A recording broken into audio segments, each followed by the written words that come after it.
तो याद रखो, हम दुश्मन के जाल में फंस जाएंगे। हमको चाहिए कि हम इन साजिशों को समझें और इन साजिशों का जवाब दें। हम इन साजिशों का जवाब कैसे दे सकते हैं?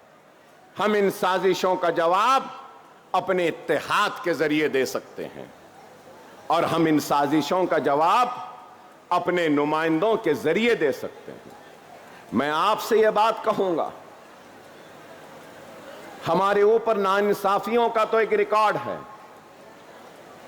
हक तलफी का रिकॉर्ड है, जुल्म का रिकॉर्ड है, लेकिन मैं ये बात कहूंगा कि दुनिया जानती है कि मैं जोरदार तकरीर कर सकता हूं, शानदार तकरीर कर सकता हूं,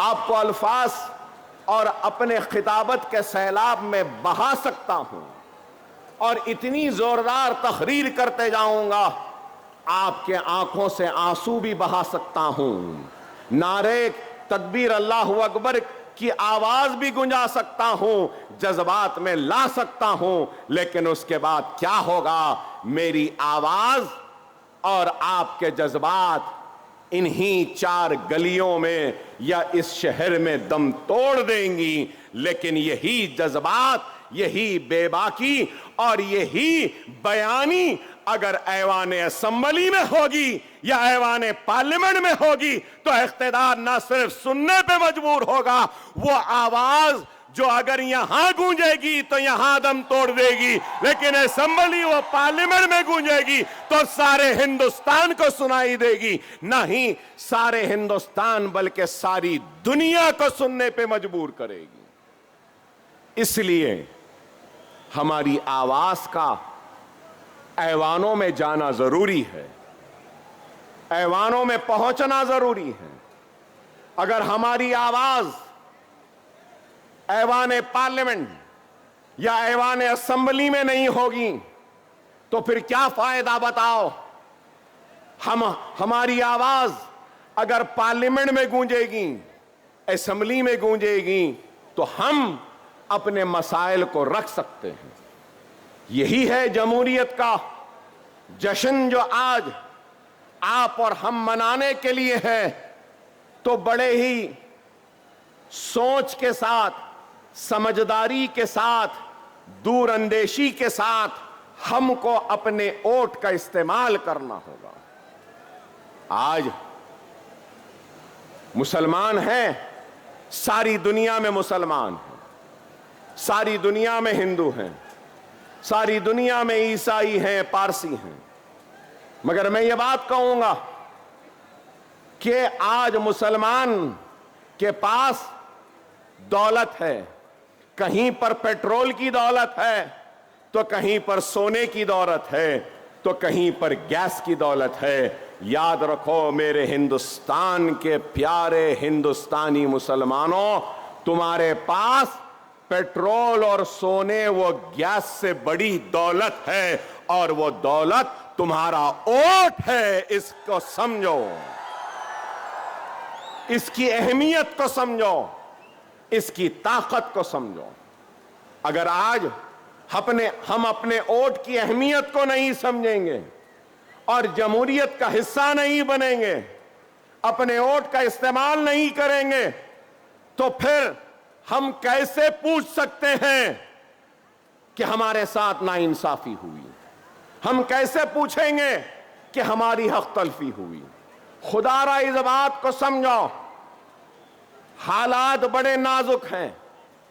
आज मैं मजलिस इत्तेहादुल मुस्लिमीन के जिम्मेदार की हैसियत से आपके सामने हूं, तो मैं बताना चाहता हूं मजलिस इत्तेहादुल मुस्लिमीन क्या है। मजलिस इत्तेहादुल मुस्लिमीन हैदराबाद, तेलंगाना व आंध्रा के मुसलमानों के दिलों को फतेह करने में कामयाब हुई। तो क्यों हुई? क्या सिर्फ जज्बाती तकारीर से हुई या सिर्फ नारों से हुई? नहीं मेरे भाई, 70 बरस की जहद मुसलसिल का नतीजा है कि आज हमने हुकूमतों को मजबूर किया हमारे मसाइल को न सिर्फ सुनने के लिए बल्कि उनको हल करने के लिए भी। आज आप खुद गौर करो कि आज मैंने कहा आपसे कि एक गरीब क्या चाहता है, एक इंसान क्या चाहता है, स्कूल, ग्राउंड्स, खेलने के लिए कॉलेजेस। अरे आज अल्हम्दुलिल्लाह मजलिस इत्तेहादुल मुस्लिमीन का खुद का अपना मेडिकल कॉलेज है, मजलिस का खुद का अपना इंजीनियरिंग कॉलेज है, मजलिस का खुद का अपना MBA कॉलेज है, मजलिस का खुद का अपना MCA कॉलेज है, मजलिस का खुद का अपना फार्मेसी कॉलेज है, मजलिस का खुद का अपना आर्किटेक्चरल कॉलेज है, मजलिस का खुद का अपना नर्सिंग कॉलेज है, मजलिस का खुद का अपना एक 2000 बिस्तर का दवाखाना है, मजलिस का खुद का अपना एक 1500 बिस्तर का दवाखाना है, मजलिस का खुद के अपने स्कूल्स हैं, मजलिस के खुद के अपने बैंक्स हैं। आप बताओ ये काम कैसे हुआ, कैसे हुआ बताओ।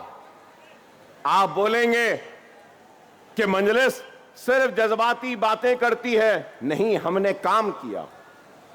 और मैं कहना चाहता हूं कि हिंदुस्तान का वन ऑफ द बेस्ट नहीं तो कम से कम अच्छे कैंपसेस में अगर कोई है तो वो हमारा मजलिस का Deccan college of medical sciences का कैंपस है कि इतना है। और आपको ये भी बताता चलूं कि हमारे दवाखानों में जनरल वार्ड फ्री है, हमारे दवाखानों में नॉर्मल डिलीवरी फ्री है, हमारे दवाखानों में LACS मतलब कि अगर ऑपरेशन से बच्चा होता है तो सिर्फ 6000 रुपये में होता है, हमारे पास डायलिसिस 500 रुपये में होता है, हमारे पास CT स्कैन 500 रुपये में होता है। और मैं अपनी जात से लोग हैरत करेंगे कि हिंदुस्तान में कोई लीडर नहीं होगा। मैं खुद 10 स्कूल चलाता हूं जहां पर 25,000 बच्चों को मुफ्त तालीम दी जाती है। न सिर्फ ये, मेरे स्कूल्स में 10th की फ्री कोचिंग, PUC इंटरमीडिएट की फ्री कोचिंग, नीट की फ्री कोचिंग, नाटा की फ्री कोचिंग, लॉ सेट की फ्री कोचिंग, इंजीनियरिंग की फ्री कोचिंग।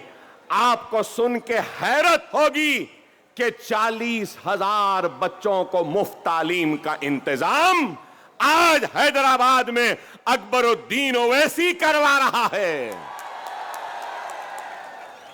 न सिर्फ ये, अब तक शहर हैदराबाद के 2.5 लाख खवातीन को हमने वोकेशनल की ट्रेनिंग दी। अगरबत्ती बनाना, मोमबत्ती बनाना, टोकरे बनाना, स्पोकन इंग्लिश, कंप्यूटर के classes, mehndi designing, beauty classes, fashion technology. अरे आप बताओ 2.5 लाख। न सिर्फ ये, बल्कि वो नौजवान जो माशी परेशानी की वजह से अपने तालीम को तर्क करता है, उसको हम ओपन स्कूल के जरिए 10th लिखाते हैं, ओपन स्कूल के जरिए 12th लिखाते हैं, और ओपन यूनिवर्सिटी के जरिए हम उसको ग्रेजुएट भी बनाते हैं और उसको मास्टर्स में लेकर जाते हैं। क्या यह काम नहीं? अरे ये काम है। आप बोलेंगे कि अकबर साहब आपने तो ये काम किया, और फिर रियासत में कैसा काम? आज मैं मजलिस इत्तेहादुल मुस्लिमीन का फ्लोर लीडर हूं। आपकी तवज्जो चाहता हूं यहां बैठे लोगों से। मैं जब पहली मर्तबा पहली मर्तबा मजलिस का फ्लोर लीडर बना। कब? 2004 में। 2004 में जब फ्लोर लीडर बना तो माइनॉरिटीज अक़लियतों का बजट जो था वो 26 करोड़ था। कितना? 26 करोड़। और आज मैं जिस रियासत से आया हूं वहां पे माइनॉरिटीज का बजट 3000 करोड़ का है। कितना? 3000। आप बताओ, क्या यह कारनामा नहीं है? आप यहां नौजवान खड़े हैं, हमारी रियासत में कोई भी नौजवान डॉक्टर बनना चाहे, इंजीनियर बनना चाहे, लॉयर बनना चाहे, एमबीए मास्टर्स करना चाहे या एमसीए करना चाहे या जो फार्मेसी करना चाहे या आर्किटेक्चर करना चाहे, वो सिर्फ इम्तिहान को क्वालिफाई कर ले और हुकूमत उसकी पूरी फीस देती है। क्या आपको मालूम 10 साल में कितने मुसलमान बच्चों को स्कॉलरशिप मिली? क्या आप जानते हैं? आपको सुनकर हैरत होगी, तेलंगाना में मुसलमानों की आबादी कितनी है? तेलंगाना में मुसलमानों की आबादी 50 लाख है। कितनी? 50 लाख। और महाराष्ट्र में मुसलमानों की आबादी कितनी है? 1 करोड़ 44 लाख। 1 करोड़ 44 लाख महाराष्ट्र में है, हमारे पास 50 लाख। आपको सुन के हैरत होगी, 10 साल में, सिर्फ 10 साल में 28 लाख मुसलमान बच्चों की स्कॉलरशिप हुकूमत ने अदा की है। 28 लाख। गौर करो, 3000 बच्चे ओवरसीज स्कॉलरशिप के जरिए London, America, Canada, New Zealand, Australia में जाते हैं और हुकूमत उनको 20 लाख रुपया देती है। कितना? 20 लाख रुपया देती है। प्लेन का टिकट देती है, हॉस्टल की फीस देती है और सेमेस्टर की फीस देती है। मास्टर्स करने के लिए गए हैं। न सिर्फ ये, मजलिस की नुमाइंदगी पर शादी मुबारक एक स्कीम का आगाज हुआ। आपको मालूम, अब तक 3 लाख मुस्लिम बच्चियों की शादियां हुई हैं। 1 लाख चिल्लर रुपया, 1,01,000 दिया जाता है। 3 लाख बच्चियों की शादियां हुई हैं शादी मुबारक में। क्या यह काम नहीं? अरे हमने काम किया। अरे आज आप बताओ। और फिर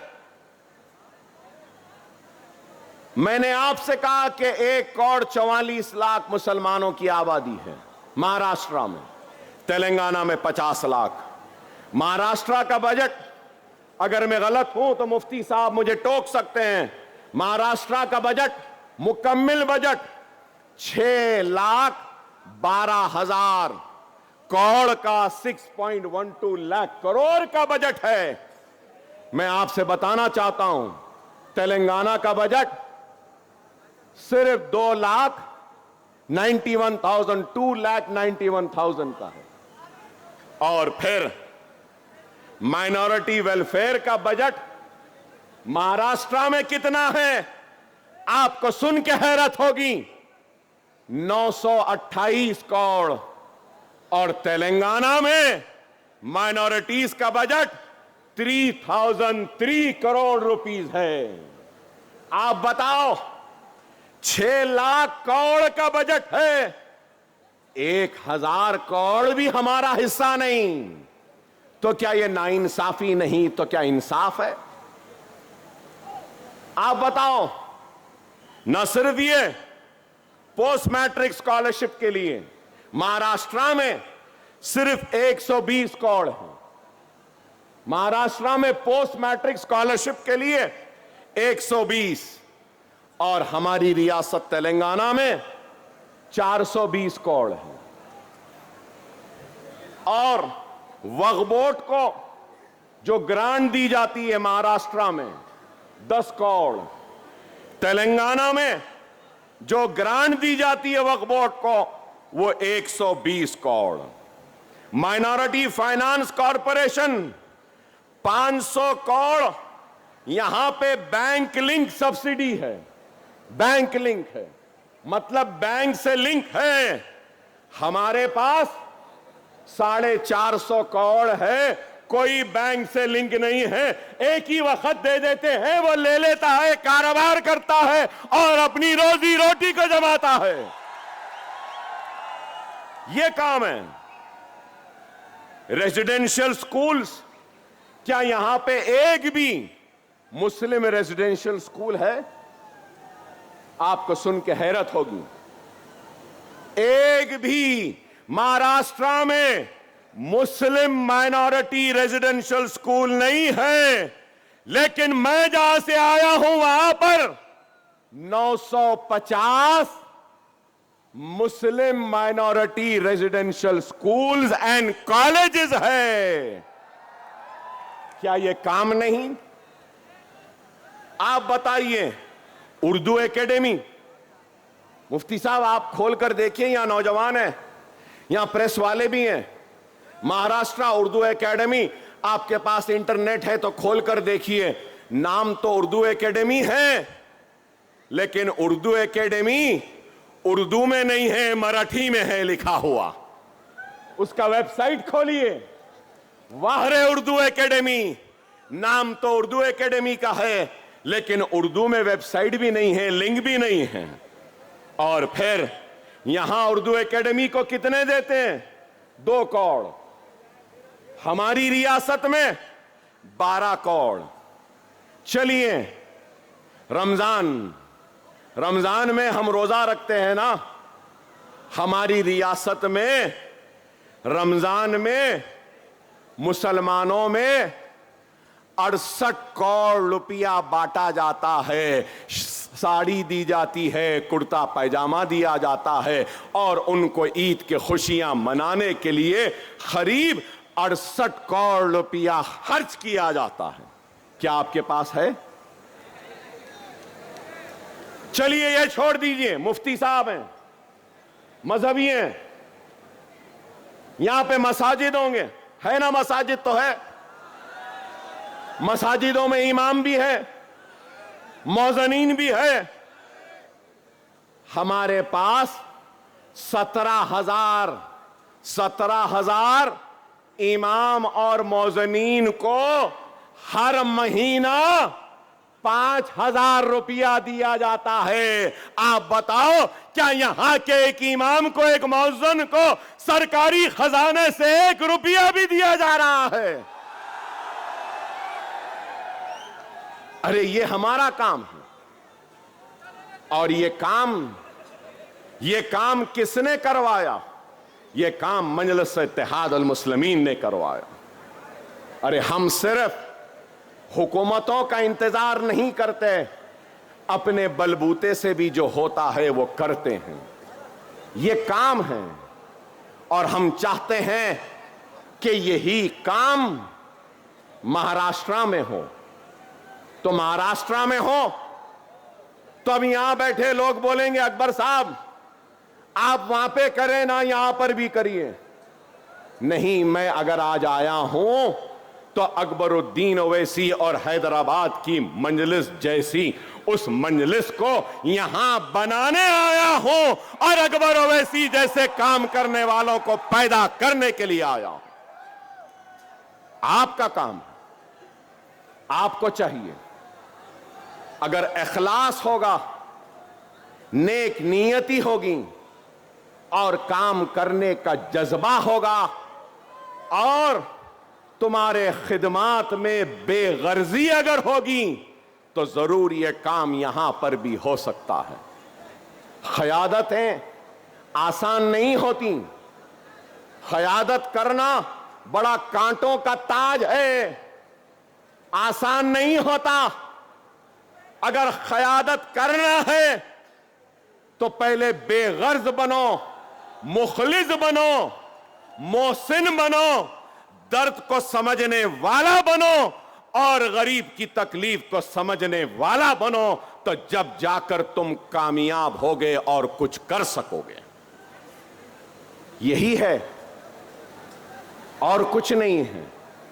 और आज हमको एक ऐसी क़यादत चाहिए जो इखलास से भरी हो, जो भटके हुए नौजवानों को राह रास्त पर लाए। नौजवानों के जोश की मैं कदर करता हूं, सलाम करता हूं आपके जोश को।